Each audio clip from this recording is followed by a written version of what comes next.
So this is huge news, breaking news, with potential major implications down the line. Now, there are groups and unions fighting to turn drivers into employees. Where Uber is seen as the employer, Lyft is the employer, DoorDash, and then you are an employee with all your employee rights, etc., etc. I don't think that this is the right way. That's just my opinion. I have always maintained, and will repeat myself right here, right now, that a hybrid model, right? If they say we're an independent contractor, we should be fighting legally for true independent contractor rights. These people are trying to change the system and get you from independent contractor to employer model, right? The state will benefit, and it will work for people that want to be in that fixed structure, right? Let's say 8 to 5 p.m. shifts, right? What's important as an independent contractor, number one, is always the flexibility. Now, we're fighting around the country, around the globe. What are we fighting for? Better pay. Some organizations, some groups, some associations, some unions believe they can achieve that better pay by turning you into an employee. I would rather like to see a hybrid, an IC, independent contractor employee model, where you merge the best of the best. It's possible. It's totally doable in 2024 or 2025. So this massive movement, a lot of these strikes and protests around the country in specific states are trying to push drivers in this direction. And here, Uber lost a major challenge to California gig worker law in the US appeals court. And this will fire up a lot of these associations, organizations, and unions who are trying to fight for this employer model. This gives them hope. But I would rather like to see a movement where we fight legal battles, right? If you're going to go and fight a legal battle and say, hey, we got to turn these drivers, they are employees, and this is the model that's best for them. I don't think that these companies like Uber, Lyft, and DoorDash would survive if you would switch this from an IC to an employee model. It's not going to work. The numbers are not going to work for the companies. It would all shut down very, very quickly. It works for a handful of newcomers like Alto and that, a few smaller little companies where drivers want to be employees and want to be, employed by Alto.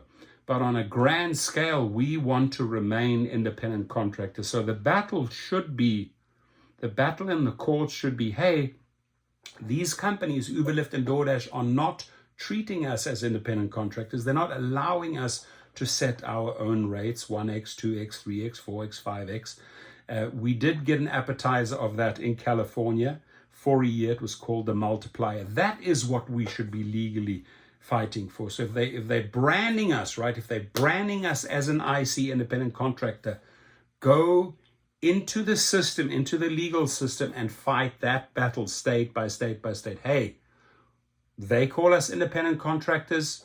They are not treating us as independent contractors. Here's the lawsuit. This is what we demand. I have a whole different thinking when it comes to this.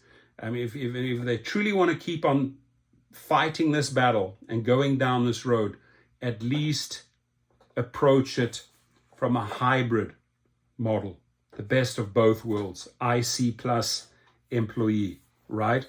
And then merge the best of the best. Or go and fight the battle state by state, city by city. Hey, you're not treating us as an IC.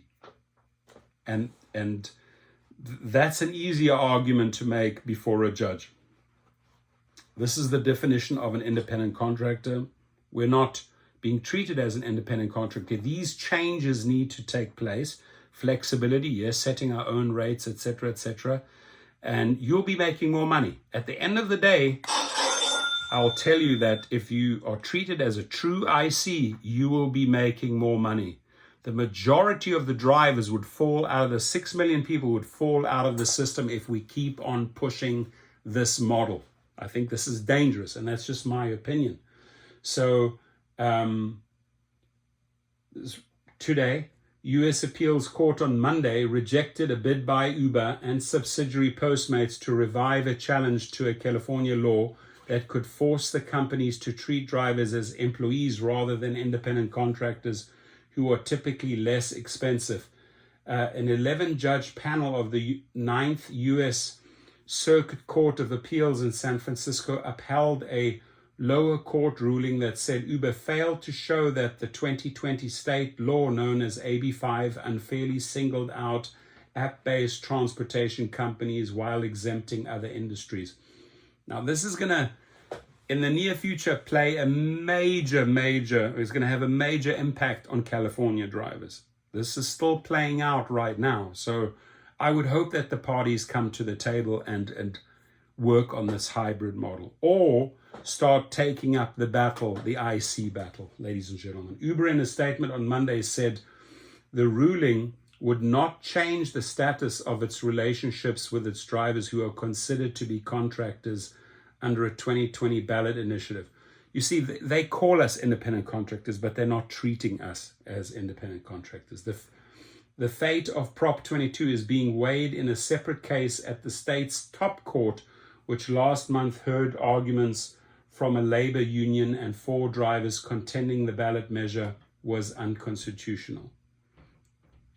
A representative for the California Attorney General's office did not immediately respond to a request for comment. The Ninth Circuit, in its ruling, said there are plausible reasons for treating transportation and delivery referral companies differently from other types of referral companies. The California legislature perceived transportation and delivery companies as the most significant perpetrators of the problem it sought to address, worker misclassification.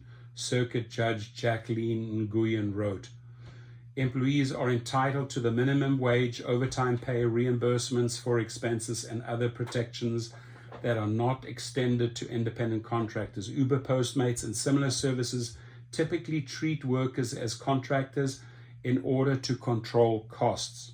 Right? So their costs would skyrocket if we were to be turned into employees. The clash over the scope of AB5 comes amid a broader national debate over state and federal laws and other regulations that could require more companies to deem their workers as employees. As U.S. business groups in March sued the Biden administration in federal court over its effort to make it harder for companies to treat some workers as independent contractors rather than employees. Studies suggest that employees can cost companies up to 30% more than the contract workers. The top state court in Massachusetts is weighing whether voters in November should get a chance to consider ballot proposals that would redefine the working relationships between on-demand drivers and their companies in that state. Now, that's a battle playing out in Massachusetts. All I can say is, Massachusetts, you're right in the thick of this battle.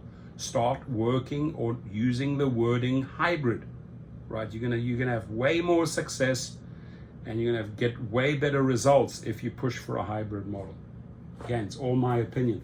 California's AB5 raised the bar for proving that workers are truly independent contractors, requiring a company to show that workers are not under its direct control or engaged in its usual course of business and operate their own independent businesses. Uber and 2 of its drivers in December 2019 sued over the California law they called AB5, an irrational and unconstitutional statute designed to target and stifle workers and companies in the on-demand economy. And they're not wrong. They're not wrong in that statement. A federal judge in Los Angeles dismissed the lawsuit at an earlier stage, but a 3-judge Ninth Circuit panel last year revived the case. The court said then that the piecemeal fashion or the exemptions to the law was enough to sustain Uber's lawsuit. The 11th Judge Circuit Court's ruling on Monday wiped out Uber's earlier win. And guess what happened to the stocks? Stock both on Uber and Lyft dipped. So interesting development, and we haven't heard the end of it, but I wanted to use this video just to sort of pass on my opinion. We should be fighting for true independent contractor rights, because what they are offering us, or the way they are treating us, it's a watered down version of what ICs should be, right?